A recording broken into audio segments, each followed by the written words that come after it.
Matt here from Aroundsquare, and had a couple of people talking with me online about the stopper knot that we do at the end of our chef special MKUltras, and I thought, I've got some new cord here and I'm gonna restring this set. I figured I'd put together a little video showing that knot. I don't know the name for it. You can tell me in the comments if you know the name. Anyways, I've got this this set up. I'm gonna string it in kind of what we usually use as our chef's special configuration, and I'm gonna show you the method I use for restringing like almost all of my MKUltras sets. I pretty much always these days I'm using the 2mm Kevlar cord, but this is the same if I'm doing a Kevlar or the 275 paracord or our silk cords. This one here happens to be a new silk cord sample.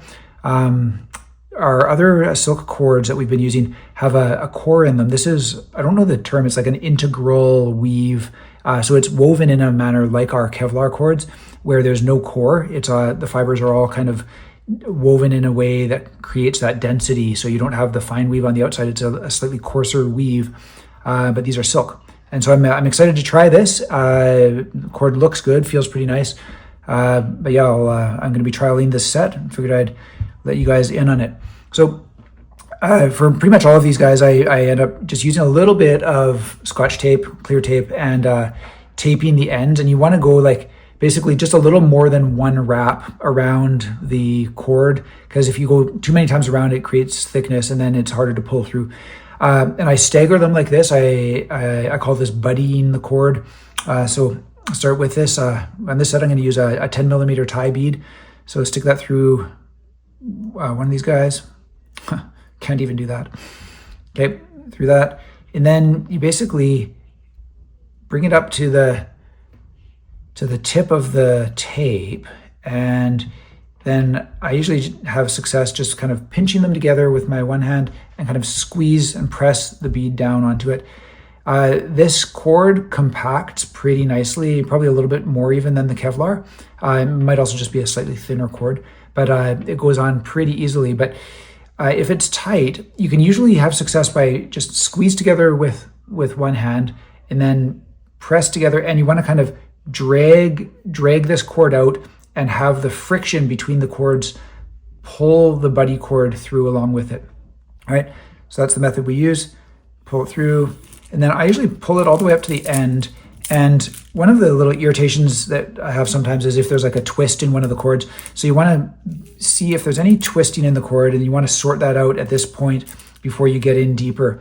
But yeah, that's like the basic method. It's a little harder when you have a longer bead like the mangas, but same system. I usually will extend the first cord a little bit longer in this case, so that one goes all the way through. And if it's really giving you trouble, you might end up doing a second wrap of tape, because here that tape provides some rigidity for you to push the cord through. I don't think I'm going to need to do that in this case, but you can see that the tape is not as long as the bore on the manga, the large manga bead. So I'm not going to be able to push it all the way through. I'm going to be relying on that friction to pull this guy through.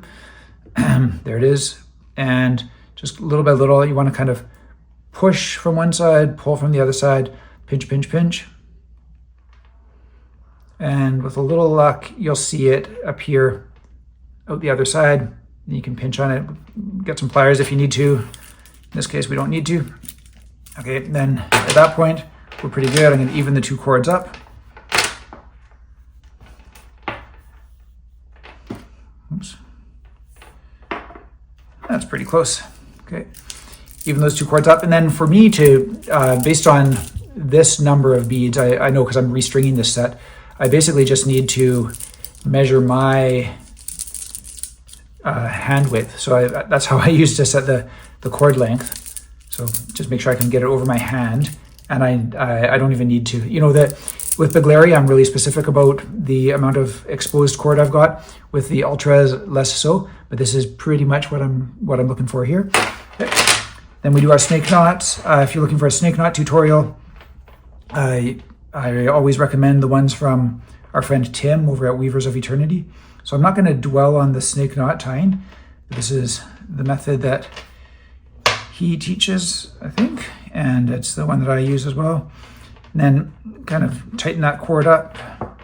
On the other side, dressing the knot, as they say. Okay, make sure that's good and tight. Okay, measure twice, cut once, just make sure it still fits. Yeah, it still works good. Okay, so I've got that one knot there, you can see that. And then we're good to go. I like to try and make it nice and tight so that it's not going to come undone. So lately I've been doing 2 of these knots. So one, second one, pull that through, dress it nice.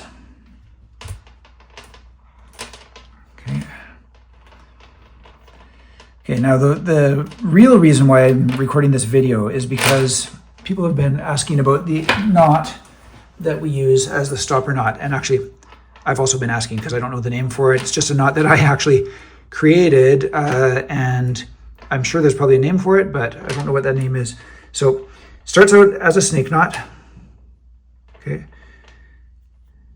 So we basically just make our usual snake knot. So that's how the snake knot looks. So then I open it up vertically like this. Okay, so you can see the hole on either side. So if I was just going to tighten the snake knot, I would just pull these 2 long strands and do it evenly and get the tension all out of the knot. But in this case, I'm going to pinch here just to hold the thing up.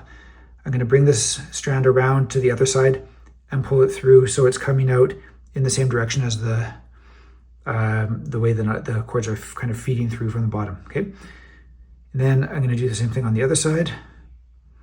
Come around and up through. Okay, and then this is important for dressing the knot. You want to take the 2 loops that you've just created and pull them first. So you see the strands that I'm pulling on here, pull them first, and then I take the slack all out there. Okay, you're not gonna, I'm obviously not like the best with the knot tutorials, but hopefully you'll be able to follow it along. Okay, and then if you've got these nice and tight, then everything stays in a nice bow, and you can just like pull the dangling strand then and have it zip through, and pull the other one and have it zip through. And then I like the aesthetics of this knot because you get this kind of nice spiral look. Let's see if I've dressed it nicely. You get this kind of nice spiral look, and it's a little bit bigger than the 2 snake knots. So I like that as well. It kind of provides a little bit extra something to grip onto, and it has a kind of a similar aesthetic. Like you can see the cords kind of coming through at similar angles and stuff. So I like that. Okay, then there we are. And I'm pretty happy with how it turned out. So I usually, when I first cut the cord, I usually leave it a little bit generous. I sometimes end up trimming some of that off a little bit later to make it a bit shorter. But for now, at least until I've played with it for a little while, I like to have it a little bit long in case I need to adjust things a tiny bit. But yeah. So I'll let you know how this cord turns out being. I'm pretty happy with how it looks so far. And yeah, if you know the name of this knot, let me know in the comments. Cheers. Thanks, everybody.